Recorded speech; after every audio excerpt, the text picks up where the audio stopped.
Hi, my name is Brittany Mackins, and this is my Nursing 335 clinical reflection video. I had to go through each of the objectives 1 through 8 and describe how I met those objectives during my clinical experience this semester. Objective 1, utilize previous knowledge of the sciences, liberal arts, information technologies, and nursing to develop skills as a nurse leader.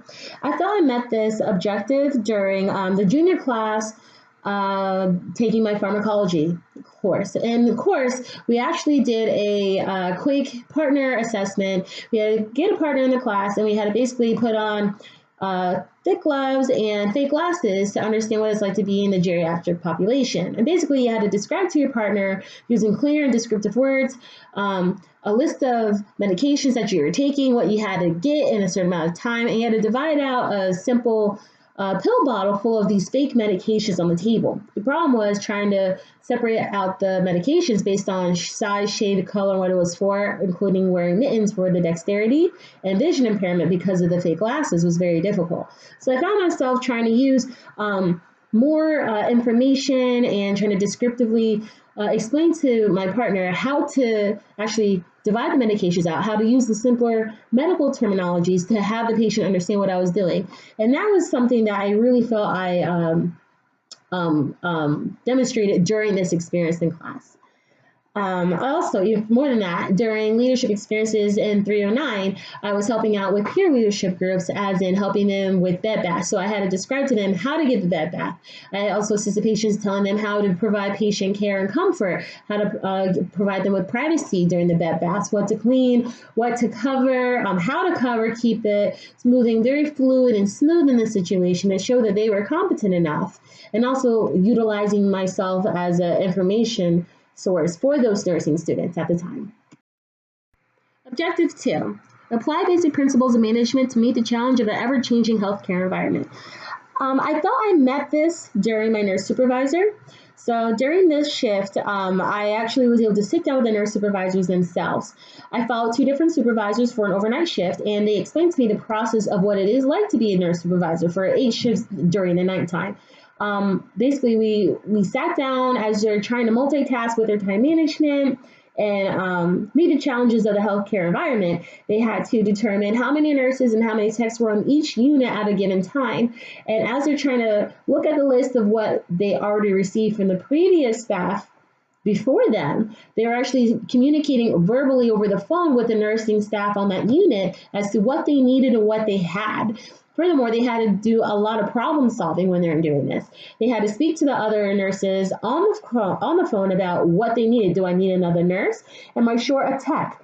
That is something that they really showed well how they managed it. And furthermore, we even actually went down on each floor, on each unit during their shift to speak directly to the charge nurse and the other staff members there, even including the techs, asking, hey, do you have enough time for your break? Are you comfortable? Do you feel overwhelmed? Do you feel stressed? Do you need an extra break? Is there anything I can do to help benefit you in this process? That time management and that team atmosphere was really exemplified during my nurse supervisorship. Objective 3, demonstrate leadership skills through effective use of communication by representing staff, the college, and nursing in a professional manner. I thought I met this objective during peer leadership, actually. I actually assisted leadership group for Nursing 321 during a head-to-toe assessment. One of the students asked me if I can kind of show her how to do the head-to-toe assessment. And instead, I felt, you know what? Instead of me showing you how to do it, because I understand you made it this far, you already know how to do it. Why don't you show me how you're doing it, and I'll give you some cues and pointers as to how you can improve on it and let you know that you hit the right vital concepts in that manner. And that's what we did. And I did it with a few of the students at the time. Furthermore, I showed leadership skills with effective communication also during the Rodale Aquatic Center. I actually assisted with blood pressure screenings that day with Professor Roberts. So as people were coming in and out of the aquatic center for swim lessons or just, active swimming on their own and exercising, I took their blood pressures. They were volunteering for it. And I even wrote down their blood pressures on a little 4x4 note card, and I explained to them what's considered normal blood pressure readings, semi-high, high, and very high blood pressure readings. And I felt that I communicated very well with each of these individuals that met with me personally. personally, because I even asked them further about, so you normally have high blood pressure, but this is what your blood pressure reading was screening today. It was reading more on the normal side. Did you take your blood pressure medications today? If you are on any, how's your stress level? So I really educated them and communicated with them about their health and their overall well-being. And I felt I really demonstrated meeting with those individuals and effectively communicating with them, and not in a professional manner, but also as a nursing student and future nurse. Number 4, critically evaluate and disseminate current research related to the principles of leadership and the effects of the healthcare system. So I felt that I met this objective during when I had actually read the ethical paper for this research class, Nurse 335. For the paper, I discussed ethical versus unethical workplace behavior between coworkers.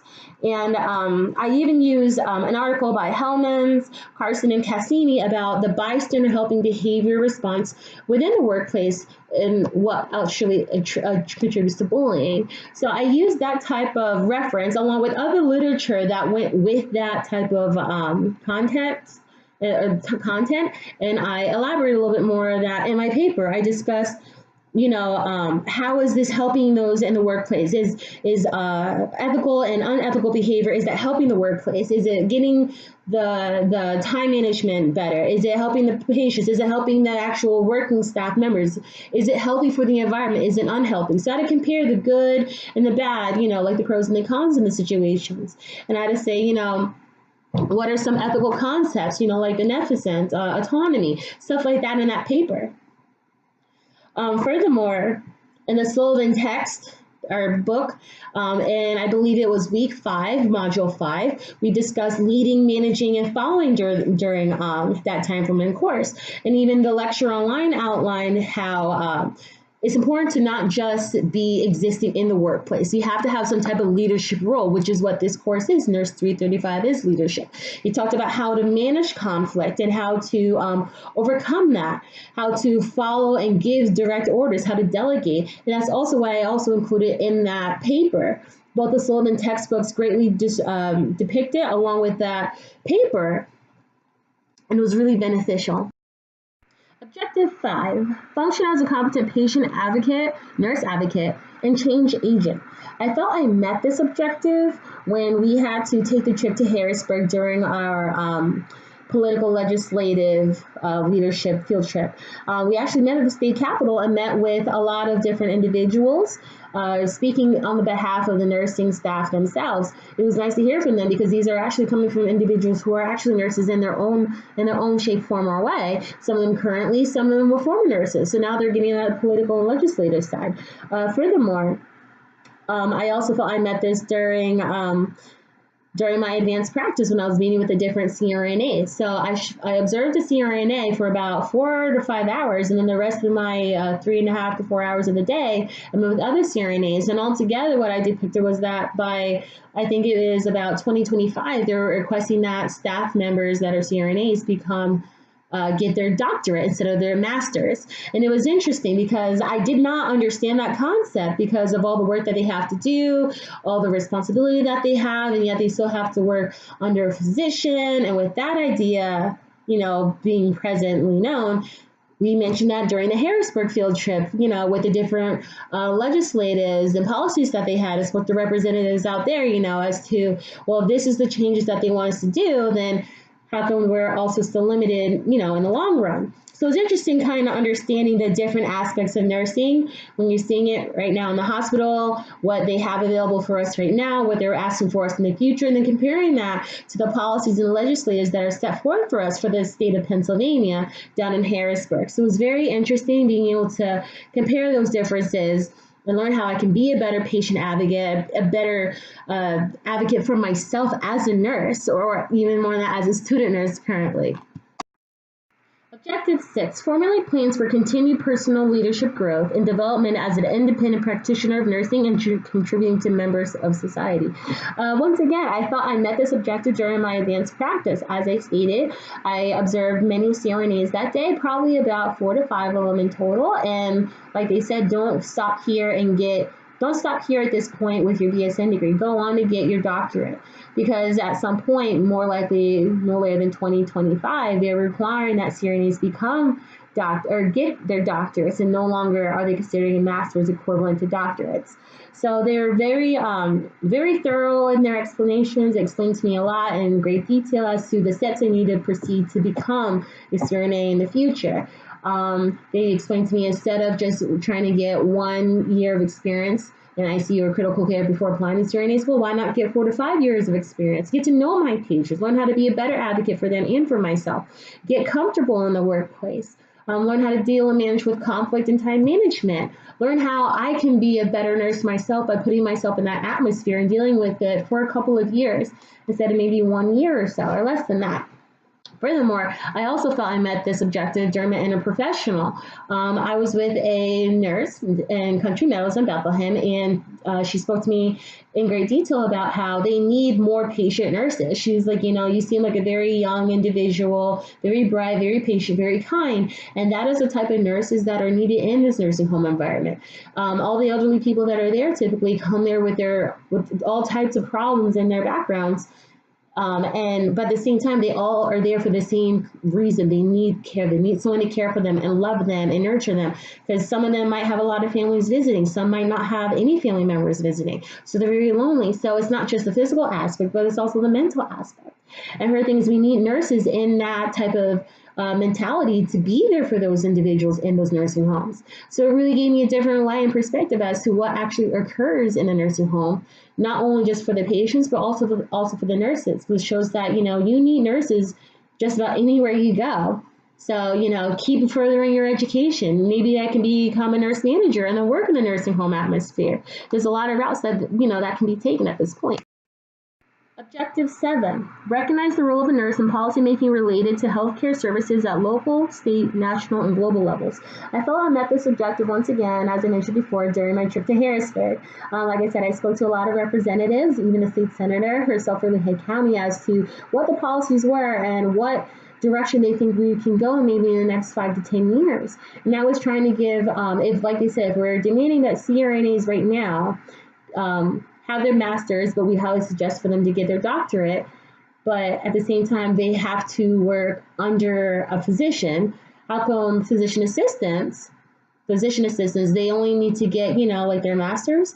They don't have to get a doctorate, but they can work independently of physicians.